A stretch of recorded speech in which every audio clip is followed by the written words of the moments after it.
Hello guys and gals, Buffalo here. I've got the Carlson's rifled choke tube back out again today. Of course we did that video just a little while back comparing the consistency of rifled slugs between the smooth bore and the rifled choke. And we got a big improvement with the rifled choke. And in that video I had several comments of people wanting me to pattern buckshot out of the rifled choke tube. So that's what I'm going to do today. I've got some Fiocchi 9 pellet double aught buckshot rated at 1325 feet per second. So that's what we're going to be using. This is what that looks like. I cut one of the shot shells open to show you guys. I know a lot of people that watch my videos are kind of new to shooting. This is what leaves the barrel. It's a cup full of 9 pellets of double aught buckshot inside a little shot cup. Of course the shot cup separates pretty quickly, but that's what leaves the bore at 1325 feet per second according to the advertised velocity. Now that velocity will differ from shotgun to shotgun, barrel length to barrel length, but that's the gist of it.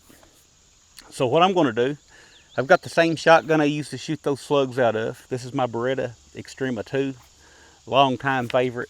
My favorite semi-auto shotgun that I own. Man, this thing's been with me on a lot of duck hunts and stuff, turkey hunts. Anyway, I installed a cylinder bore choke tube. So we're going to compare just a smooth bore cylinder choke, or cylinder is actually lack of choke. Cylinder bore just means I've got the same inside diameter at the muzzle as I do in the bore. So there's no constriction. Cylinder bore is actually a lack of choke. But this gun accepts choke tubes, so I installed a cylinder bore choke tube. That can get a little confusing, I know. But we'll compare cylinder bore patterns at 5, 7, 10, and 20 yards to the rifled choke patterns at the same distances, and see what happens. I think most of us already know that when this travels down the barrel, the bore, and hits this rifling in this choke right as it leaves, it's going to put some spin on it, and that centrifugal force of the spin should separate the shot and widen the patterns. But the question is, how much will it widen the patterns? I think that's what people were asking. They wanted to see how much difference it would make in the patterns. So let's go. I've already got my earplugs in. I'll get my glasses on here. I'll go ahead and shoot these targets at 5, 7, 10, and even out to 20 yards. And then we'll do it again with the rifled choke, and then we'll compare them all. I'm set up at 5, cylinder choke. 7,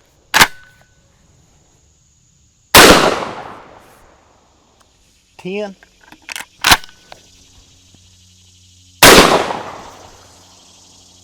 and 20.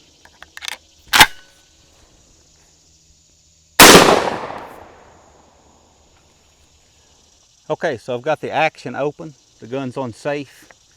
The gun is clear. I want to swap out the choke tube. Take that cylinder choke out.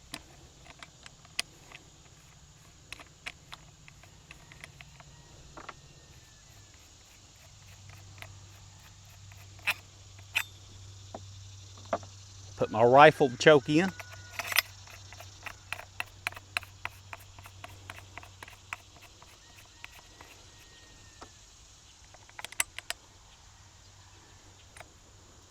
Little Beretta choke tube wrench, handy as can be.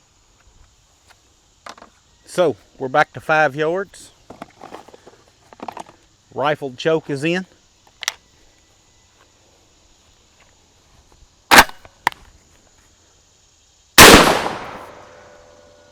Seven yards.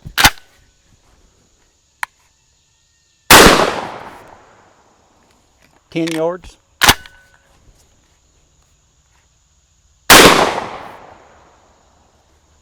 All right, I'm at 20 yards. I ran out of cardboard targets, so I've got us a big piece of paper up down there.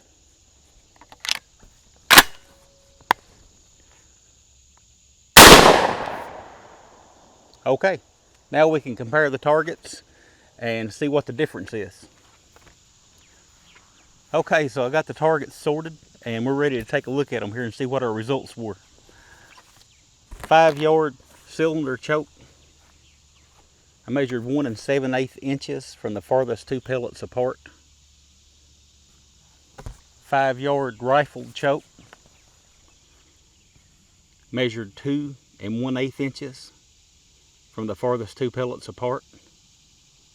So very, very similar at 5 yards. 1/4 inch difference in the overall pattern size.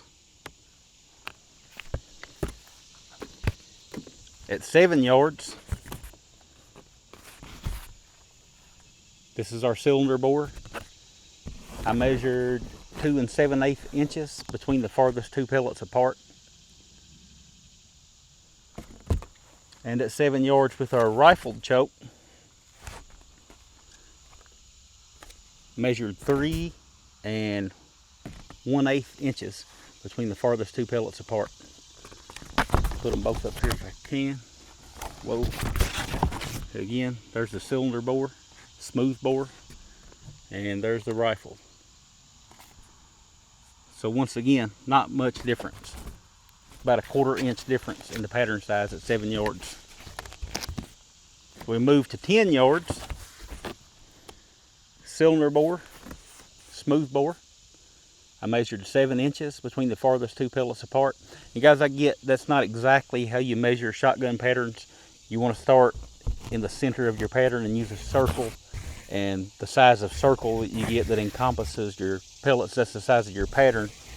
And you can figure the percentage of your pellets in a certain size circle at a certain distance and figure up the actual choke you're shooting. But for today's video, just measuring the distance between the farthest 2 pellets will be enough. So 7 inches at 10 yards. And with the rifle, we actually done better at 10 yards. If you call a tighter pattern better. 6 5/8 inches. Sometimes we want to open our patterns up and sometimes we want to tighten them up, depending on what we're doing and the distance we plan on shooting and all that.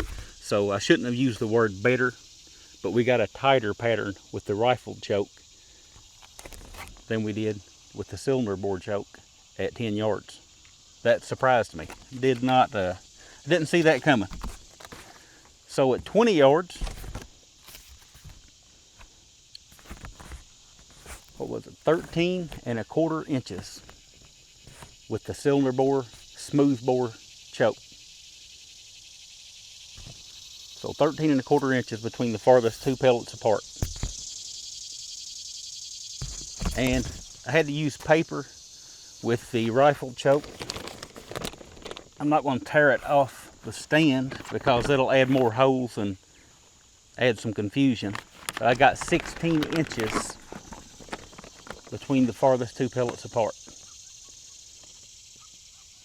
So not as much difference as I expected.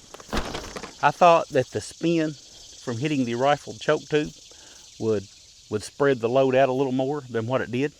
And in some cases it even didn't spread it as much. At 10 yards, it didn't spread quite as much. Although the difference was not appreciable, it didn't spread quite as much as the smooth bore cylinder bore. So that was a little bit surprising for me. Oh, and something I should add here for the newer shooters. These big holes you see in some of these targets, that's where that plastic shot cup went through that I was showing you early in the video. These are the pellets that came out of the cup, and this is where that cup or wad itself went through. So that's not some kind of gargantuan pellet hole that just came out of there. That's the plastic.